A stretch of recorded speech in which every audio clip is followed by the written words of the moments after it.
আসসালামু আলাইকুম, hello everyone, welcome back to my another blog. আজকে রান্না করতে যাচ্ছি পাঙ্গাস মাছ ভুনা। পাঙ্গাস মাছ অনেকেই খেতে চায় না বা অনেকের কাছেই গন্ধ লাগে, এমনটিও শোনা যায়। আজকে আমরা ডিফারেন্ট ওয়েতে পাঙ্গাস মাছটি রান্না করব, কেউ ধরতেই পারবে না আসলে এটা কী মাছ। পাঙ্গাস মাছের ভুনা এমন একটি সুস্বাদু বাঙালির খাবার যা গরম ভাতের সঙ্গে দারুণ জমে। সঠিক মশলা ও মাঝারি আঁচে রান্না করলে মাছটি হয়ে ওঠে নরম ও রসালো। বাই দ্য ওয়ে, চলুন রেসিপিটি শুরু করা যাক।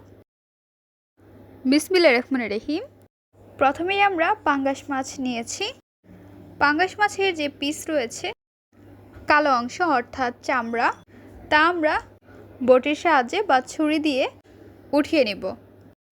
দেখতে পাচ্ছেন কত ইজিলি চামড়াটি উঠে যাচ্ছে। এইভাবে মাছ রান্না করলে দেখতে অনেকটা সুন্দর লাগে, টাইপ অফ ইউনিক। চুলায় একটি ননস্টিক প্যান বসিয়ে দিয়েছি, সাথে দিয়েছি সরিষার তেল। তেলটি আমরা ভালো করে গরম করে নেব।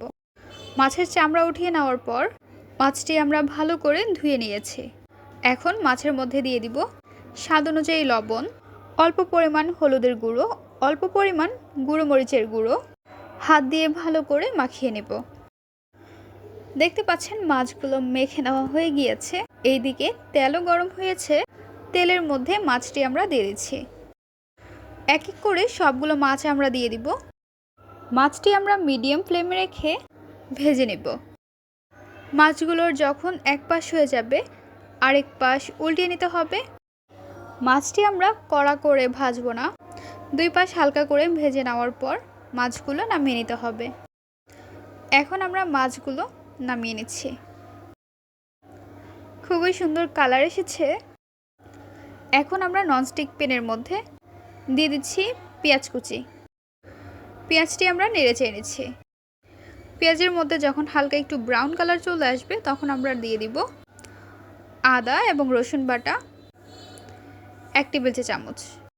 মশলাটি যেন না পুড়ে যায় সেজন্য দিয়ে দিচ্ছি অল্প পরিমাণ পানি, সাথে অ্যাড করে নিচ্ছি কাঁচামরিচের পেস্ট।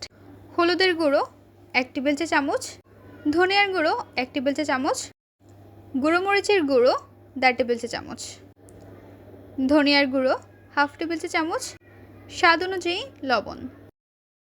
মশলাটি আমরা নেড়ে চেড়ে নিচ্ছি। এখন মশলাটি ভালো করে কষিয়ে নিতে হবে। মশলার মধ্যে যখন চারপাশে তেল উঠে আসবে তখন বুঝতে পারবেন পারফেক্টভাবে মশলা কষানো হয়ে গিয়েছে। এখন আমরা দিয়ে দিব টমেটোর ফালি। এখানে আমরা 2টি টমেটো ফালি করে নিয়েছি। অল্প পরিমাণ পানি দিয়ে টমেটো মশলাটি আমরা কষিয়ে নেব। ঢাকনা দিয়ে ঢেকে রেখে দিচ্ছি। চলে আসলাম 3 মিনিট পর, ঢাকনাটি উঠিয়ে নিচ্ছি। খুন্তি দিয়ে নেড়ে চেড়ে নিচ্ছি। নাড়াচাড়া করে আবারও ঢাকনা দিয়ে ঢেকে রেখে দিতে হবে। ফিরে আসলাম 2 মিনিট পর। এখন আমরা খুন্তির সাহায্যে নেড়ে চেড়ে নিচ্ছি। মশলাটি একটু পরপরই নাড়াচাড়া করে নিতে হবে, তা না হলে নিচে লেগে যেতে পারে। মশলা কষানো হয়ে গিয়েছে তাই মাছ অ্যাড করে নিচ্ছি। মাছটি মশলার সঙ্গে কিছু সময় কষিয়ে নিতে হবে। আমরা 2 থেকে 3 মিনিটের মতো মশলা দিয়ে মাছটি কষিয়ে নেব। মাছ থেকে খুবই সুন্দর ফ্লেভার আসছে। এখন আমরা মাছের মধ্যে পানি অ্যাড করে নেব। মাছটি যেহেতু আমরা ভুনা করছি তাই বেশি পানি ইউজ করব না। খুন্তি দিয়ে আলতো করে নেড়ে আমরা ঢাকনা দিয়ে ঢেকে রেখে দিব। বলক আসা পর্যন্ত অপেক্ষা করব। দেখতে পাচ্ছেন বলক চলে আসছে। এখন আমরা দিয়ে দেব ভাজা জিরের গুঁড়ো অল্প পরিমাণ, চারপাশে ছিটিয়ে দিয়ে নাড়াচাড়া করে নিচ্ছি। তবে মাছগুলো নাড়াচাড়া করার সময় খেয়াল রাখতে হবে মাছগুলো যেন ভেঙে না যায়। ঢাকনাটি উঠিয়ে নিচ্ছি। আপনারা মাছগুলো নাড়াচাড়া না করে হালকা করে হেলিয়ে নিতে পারেন, এতে মাছগুলো ভাঙবে না। মাছ ভুনাটি প্রায় তৈরি। 1 থেকে 2 মিনিট চুলায় রেখে আমরা চুলাটি অফ করে পরিবেশন করে নেব। তৈরি হয়ে গেল মজাদার পাঙ্গাস মাছ ভুনা রেসিপি।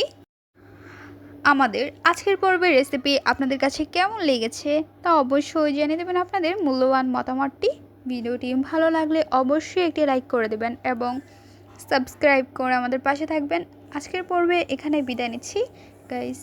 আসসালামু আলাইকুম। ভালো থাকবেন সবাই। আল্লাহ হাফেজ।